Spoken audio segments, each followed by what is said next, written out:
बहुजन समाज के मसीहा कहे जाने वाले कांशीराम जी को उनके 17वें परिनिर्वाण दिवस पर याद किया गया।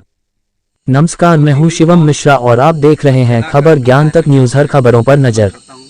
बहुजन समाज के मसीहा कहे जाने वाले कांशीराम जी को उनके 17वें परिनिर्वाण दिवस पर याद किया गया।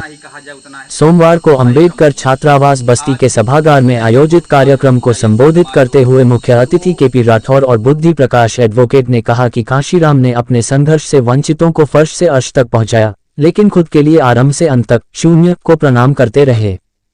वास्तव में बहुजन आंदोलन के महानायक ही नहीं, एक सामाजिक क्रांति के महानायक भी थे। उनके विचारों पर चलकर ही बहुजन समाज का संकल्प साकार होगा।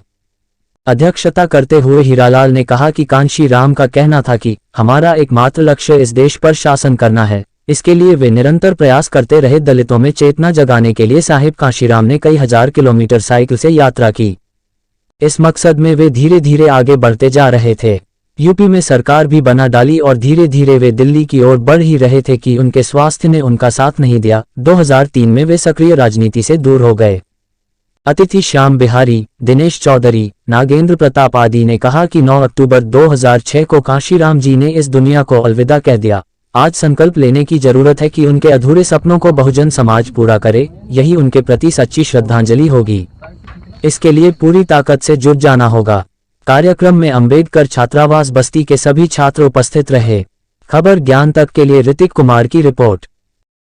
जो कार्यक्रम था आप लोगों के द्वारा, इसके संबंध में क्या कुछ कहेंगे आप? कैसा कार्यक्रम था? देखिए, सबसे पहले तो तथागत गौतम बुद्ध के चरणों में नमन करते हुए, संविधान निर्माता बाबा साहेब के चरणों में सत नमन करते हुए, यहाँ पर उपस्थित संयुक्त हॉस्टल के अध्यक्ष महोदय, हमारे और भी सभी वक्तागण, बड़े भाई लोग, समस्त छात्रवासी छात्रगण, आज ये जो कार्यक्रम था, ये एक हम लोगों के द्वारा आज मान्यवर साहेब का 17वां महापरिनिर्वाण दिवस, जो उनके विचार थे, इसी को लेकर के हम लोग कुछ समय के लिए यहाँ एकत्रित हुए हैं छात्रावास में। और साहब के राजनीतिक दौड़ के साथ साथ उन्होंने जो अपनी सामाजिक में योगदान दिया है, उन्हीं सब बिंदुओं को हम लोग आज यहाँ एकत्रित होकर चर्चा किए हैं। और ये संकल्प भी लिए हैं कि निस्वार्थ भाव से हम लोग एकदम विधिवतपूर्ण तरीके से सभी छात्र पढ़ाई करेंगे, निस्वार्थ भाव से अपने लक्ष्य को प्राप्त करेंगे, बाबा साहेब के बनाए गए ऊंचे ऊंचे संवैधानिक पदों पर जाएंगे, और तब हम अपने समाज को, अपने परिवार को, अपने देश का, अपने गांव का तब नाम रोशन करेंगे। उनके संघर्ष को लेकर छात्रों में किस प्रकार का संदेश दिया गया अतिथिगढ़?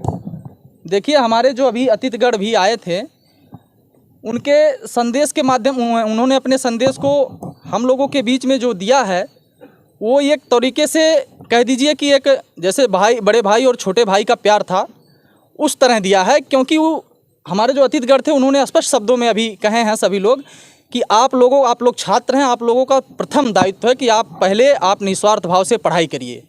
पढ़ाई करके जो अच्छे महापुरुष हैं हम लोगों के बीच में, जो संघर्षशील जिनका जीवन बीता है, उनके विचारों को आप पढ़िए और उनके विचारों पे चलने का काम करिए। क्या परिचय है आपका? मेरा नाम विवेक कुमार, मैं डॉक्टर अंबेडकर छात्रावास का छात्र हूँ। कार्यक्रम किया गया था, इसके संबंध में क्या कुछ कहेंगे और उद्देश्य क्या था? साहब ने हमें जो है आखिरी पावदान से उठा के पहले पावदान पे पहुंचाया है, तो उनके संघर्षों को हम बहुत अच्छी तरह से आगे बढ़ाने का कार्य करेंगे। क्या परिचय है आपका? धनंजय, डॉक्टर अंबेडकर छात्रावास के अध्यक्ष।